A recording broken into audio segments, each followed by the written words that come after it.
work as a construction worker and engineer in the Philadelphia area in my early 20s. My co-workers and I would do basic work like constructing add-ons to already standing structures like adding basements to buildings. One of our jobs in 2012 was to construct a small basement area and extend the main floor for a corner dentist building. The basement was to have a bathroom and 2 big storage areas. We were making serious progress. By the time of the story, we had working lights in the basement already. The basement had just been sealed off, so there was no longer a big hole in the ground, and since the lights were working down there, we had a source of light while we worked down there at night.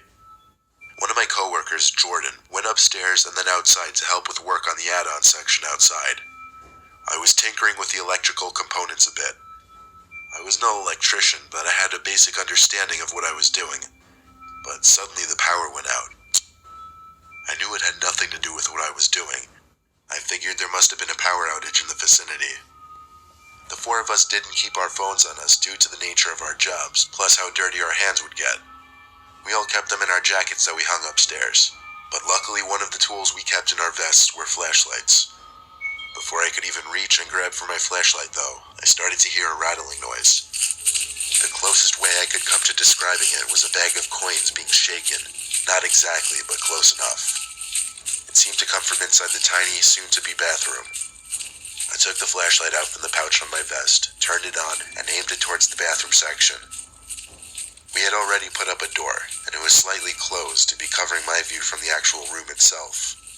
It didn't sound like any kind of infrastructural sound, so I had to imagine it was one of my coworkers. I went to the door, and as I wrapped my hand around the side of the door, I waited a second before pulling it open, just because I needed to gather my bearings. But when I did swing open that door, my flashlight revealed some person dressed in all black, standing facing the corner of the tiny room so that I couldn't see their face. That is, until the person turned their head like a deer reacting to a sound in the woods. All I saw through the flashlight was the glow in their eyes. I slammed the door shut and ran up the stairs in my heavy boots, looking for my coworkers. They were all outside, apparently about ready to pack up and call it a night since the power in all the nearby buildings had gone out. I counted 3 of my coworkers, so it couldn't have been any of them in that tiny room. I asked all of them if anybody else who worked in that building had been there at all that night. They all shook their heads no, so at this point I had to lead them downstairs to show them the creepy stranger in the basement.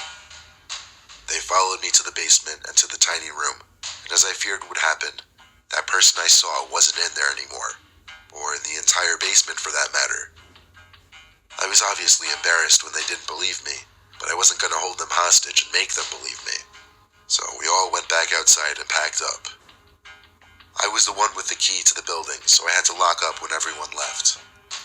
After getting into my car and seeing the others drive off, I can't describe it, but I got a feeling inside of me that made me want to go back down into that basement and check one more time for that person I was sure that I saw.